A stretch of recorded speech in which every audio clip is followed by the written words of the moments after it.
Good morning. Take off my mask so that you can hear me better and in fact read my lips if you need to. It is a difficult time, isn't it? We are all going through real adjustments that we haven't had to do before. And I think some of us, certainly I am, finding it very, very challenging.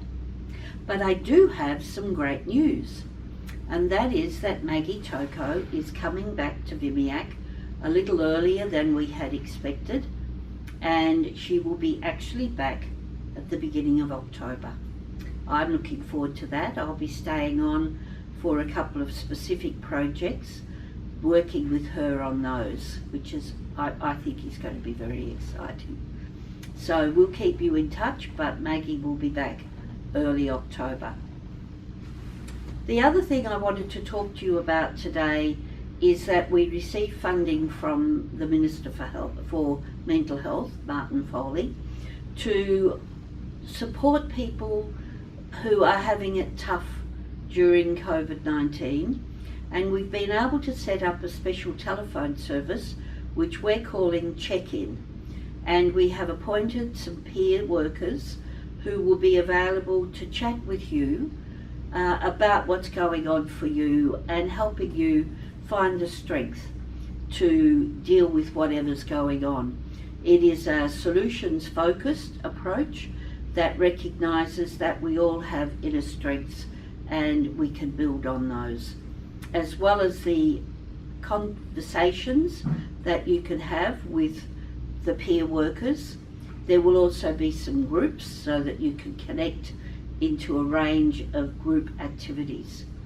So that's a really important initiative, and you can check the details of that on our website. The other thing is we are about to do a second survey of how people are coping, how our members are coping during COVID-19. Many of you responded to the first survey, and in fact that was one of the very first surveys conducted in the mental health area in Victoria, and it led the way and provided the government with some really valuable information about how mental health services need to be operating during this time. So I would love to encourage you to respond to this next survey, because again we have the opportunity to influence how the government and mental health services respond to our needs and our concerns. And as long as we can keep doing that together, the better it will be. I think that's all from me today. Thank you for listening. Thanks for checking in, and I'll talk to you again in a couple of weeks.